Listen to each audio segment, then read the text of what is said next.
Techno धर्मशास्त्र। धर्म सिर्फ सुनो ही नहीं समझो भी। कृपया लाइक शेयर और सब्सक्राइब करें। सत्यनारायण व्रत कथा चौथा अध्याय। श्री सूत जी बोले, साधु बनिया मंगलाचरण कर और ब्राह्मणों को धन देकर अपने नगर के लिए चल पड़ा। साधु के कुछ दूर जाने पर भगवान सत्यनारायण की उसकी सत्यता की परीक्षा के विषय में जिज्ञासा हुई। साधो, तुम्हारी नाव में क्या भरा है? तब धन के मद में चूर दोनों महाजनों ने अवहेलनापूर्वक हंसते हुए कहा, दंडिन, क्यों पूछ रहे हो? क्या कुछ द्रव्य लेने की इच्छा है? हमारी नाव में तो लता और पत्ते आदि भरे हैं।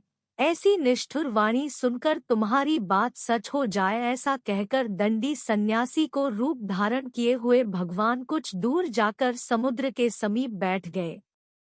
दंडी के चले जाने पर नित्य क्रिया करने के पश्चात उतराई हुई अर्थात जल में ऊपर की ओर उठी हुई नौका को देखकर साधु अत्यंत आश्चर्य में पड़ गया और नाव में लता और पत्ते आदि देखकर मूर्छित हो पृथ्वी पर गिर पड़ा। सचेत होने पर वणिक पुत्र चिंतित हो गया। तब उसके दामाद ने इस प्रकार कहा, आप शोक क्यों करते हैं? दंडी ने शाप दे दिया है। इस स्थिति में वे ही चाहे तो सब कुछ कर सकते हैं, इसमें संशय नहीं। आता उन्हीं की शरण में हम चलें, वही मन की इच्छा पूर्ण होगी। दामाद की बात सुनकर वह साधु बनिया उनके पास गया और वहां दंडी को देखकर उसने भक्तिपूर्वक उन्हें प्रणाम किया तथा आदरपूर्वक कहने लगा, आपके सम्मुख मैंने जो कुछ कहा है, असत्य भाषण रूप अपराध किया है, आप मेरे उस अपराध को क्षमा करें। ऐसा कहकर बारंबार प्रणाम करके वह महान शोक से आकुल हो गया। दंडी ने उसे रोता हुआ देखकर कहा, हे मूर्ख, रो मत, मेरी बात सुनो। मेरी पूजा से उदासीन होने के कारण तथा मेरी आज्ञा से ही तुमने बारंबार दुख प्राप्त किया है। भगवान की ऐसी वाणी सुनकर वह उनकी स्तुति करने लगा।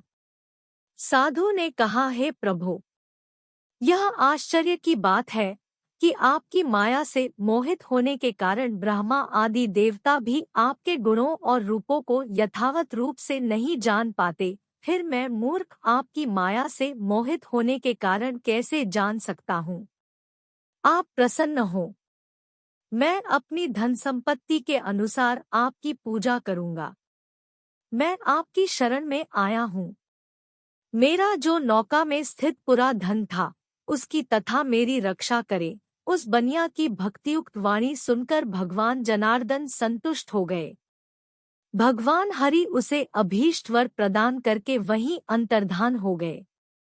उसके बाद वह साधु अपनी नौका में चढ़ा और उसे धनधान्य से परिपूर्ण देखकर भगवान सत्यदेव की कृपा से हमारा मनोरथ सफल हो गया, ऐसा कहकर स्वजनों के साथ उसने भगवान की विधिवत पूजा की। भगवान श्री सत्यनारायण की कृपा से वह आनंद से परिपूर्ण हो गया और नाव को प्रयत्नपूर्वक संभालकर उसने अपने देश के लिए प्रस्थान किया। साधु बनिया ने अपने दामाद से कहा, वह देखो, मेरी रत्नपुरी नगरी दिखाई दे रही है। इसके बाद उसने अपने धन के रक्षक दूत को अपने आगमन का समाचार देने के लिए अपनी नगरी में भेजा। उसके बाद उस दूत ने नगर में जाकर साधु की भार्या को देख हाथ जोड़कर प्रणाम किया तथा उसके लिए अभीष्ट बात कही। सेठ जी अपने दामाद तथा बंधुवर्गों के साथ बहुत सारे धनधान्य से संपन्न होकर नगर के निकट पधार गए हैं। दूत के मुख से यह बात सुनकर वह महान आनंद से विह्वल हो गई और उस साध्वी ने श्री सत्यनारायण की पूजा करके अपनी पुत्री से कहा, मैं साधु के दर्शन के लिए जा रही हूँ, तुम शीघ्र आओ। माता का ऐसा वचन सुनकर व्रत को समाप्त करके प्रसाद का परित्याग कर वह कलावती भी अपने पति का दर्शन करने के लिए चल पड़ी। इससे भगवान सत्यनारायण रुष्ट हो गए और उन्होंने उसके पति को तथा नौका को धन के साथ हरण करके जल में डुबो दिया। इसके बाद कलावती कन्या अपने पति को न देख महान शोक से रुदन करती हुई पृथ्वी पर गिर पड़ी। नाव का अदर्शन तथा कन्या को अत्यंत दुखी देख भयभीत मन से साधु बनिया से सोचा, यह क्या आश्चर्य हो गया। नाव का संचालन करने वाले भी सभी चिंतित हो गए। तदंतर वह लीलावती भी कन्या को देखकर विह्वल हो गई और अत्यंत दुख से विलाप करती हुई अपने पति से इस प्रकार बोली, अभी अभी नौका के साथ वह कैसे अलक्षित हो गया। न जाने किस देवता की उपेक्षा से वह नौका हरण कर ली गई, अथवा श्री सत्यनारायण का महात्म्य कौन जान सकता है। ऐसा कहकर वह स्वजनों के साथ विलाप करने लगी और कलावती कन्या को गोद में लेकर रोने लगी। कलावती कन्या भी अपने पति के नष्ट हो जाने पर दुखी हो गई और पति की पादुका लेकर उनका अनुगम करने के लिए उसने मन में निश्चय किया।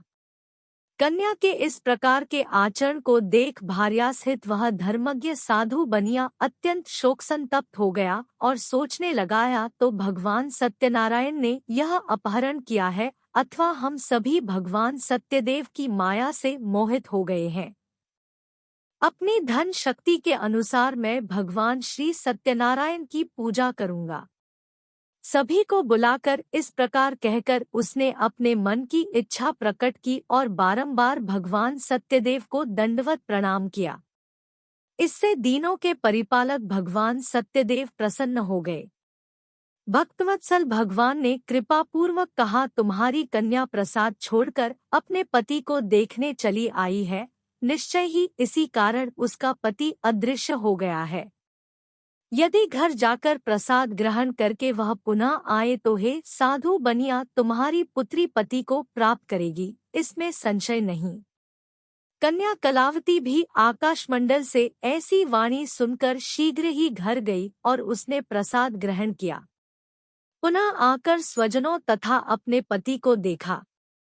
तब कलावती कन्या ने अपने पिता से कहा, अब तो घर चलें, विलंब क्यों कर रही हैं। कन्या की वह बात सुनकर वणिक पुत्र संतुष्ट हो गया और विधि विधान से भगवान सत्यनारायण का पूजन करके धन तथा बंधु बांधवों के साथ अपने घर गया। तदंतर पूर्णिमा तथा संक्रांति पर्वों पर भगवान सत्यनारायण का पूजन करते हुए इस लोक में सुख भोग कर अंत में वह सत्यपुर बैकुंठलोक में चला गया।